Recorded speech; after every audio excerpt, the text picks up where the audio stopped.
maniwala doon sa mga iba. Magkakaharap mas po sa inyong sariling proseso. Opisina nyo yan eh. Yes, Sa inyo yung regional wage board, diba? So, ang in-expect namin mga manggagawa ay tindigan ng Department of Labor. hindi ba natin tinitintigan?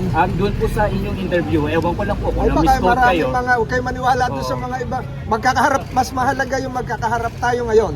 So, sige Kaysa po, wala doon po sa, problema. pwede ba akong magtaas ng boses? Kanina pa kayo nagtataas ng boses. Oh, ganito.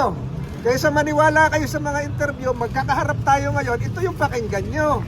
Pinaglalab, ito sabi ko nga, kalma lang kayo. Ito, pinapataas nyo pa yung tubo ko. Sabi ganito. Tingnan natin kung anong mangyari ngayon. Alas 9 nag-hearing, o 10 minutes na. 10 minutes na. Brad. Oh. Pwede ko ba ipagpatuloy? Sige po. Yung mga interview kasi yung iba pinuputol, yung iba social media, pinaglalaban po natin yung karapatan ninyo. Katatapos lang ng meeting natin sa taas. Alam niyo yung ginawa ko? Attorney, ganun katagal ka ng attorney. Nagtatayo ako ng LAW. Labor Arbiters, Labor Attorney's Office, parang PAW. Para lahat ng manggagawang Pilipino ay magkaroon ng libreng abogado. So, hindi po totoo yung sinabi niya na quoted kayo. Ako Oo. po kasi tinanong sa interview eh. Oo. Nang sabi niyo daw ho ay respetuhin ninyo ang proseso ng regional trial court. Respetuhin natin bilang officer of the court. Pero maliwanag ho ng jurisdiction ng Ay, court. oo, yun na nga lalabas sa hearing. No, Hindi lalabas. naman ako para mag-decide na Pero dapat din po may public statement kayo. Ito na na public- walang jurisdiction. O pag Yung, ulitin ko, si judge ang dapat magpaliwanag kung paano niya binayolate yung section 126. Jurisdictional issue. Constitution pa ang pinaliwanag ko kanina. Article 13, section 3. Tapos na siguro.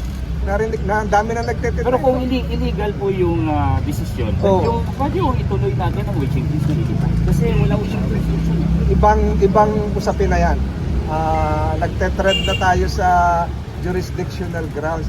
Usaping abogado, usaping hukuman Kasi yan. tindigan po dapat Yun- ang executive kayo. Yun, nagpapatupad din.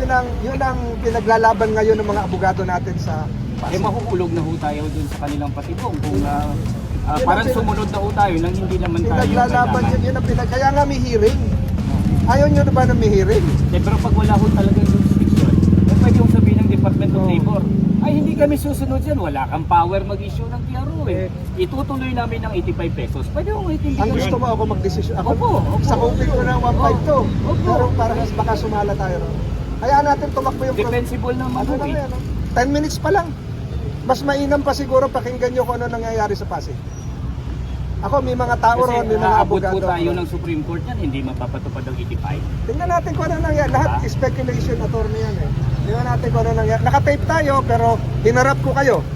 Ako po, karangalan kong harapin kayo at ipaliwanag ang saloobin ko. Kung na-misquote ako, eh siguro yung mga social media, iba naman yung nasa ground. Yung social media ba, kaharap natin dito kung sino man yung nag-tape-tape na gano'n. Diba? Ulitin ko. Ako po ay kakampi ninyo sa tripartism. Ako po ay kakampi nyo sa pag-angat ng sweldo. Sa dole nga nangyari yun. Ako po ay kakampi nyo sa pagsulong ng dignidad ng manggagawang Pilipino. Yun, attorney. Yan pa rin po ang ginigit namin na dapat ipatupad ng DOLE dahil Kasama mo illegal ako ron. order po yun. Pero hintayin nga natin yung nangyayari ngayon sa Pasig. Wala ako sa Pasig ngayon eh. Dahil late ka ata, kakaharapin ko naman yung manggagawa ngayon ng electric cooperative. Alas 10 ngayon. Yung pinaglalaban nila, siguro pareho din sa pinaglalaban ninyo. Ayaw naman sila bigyan ng karapatan ng iba na bumuo ng union. Hindi tayo papayag po. For the record po, Secretary, Kanina pa tayo naka-record.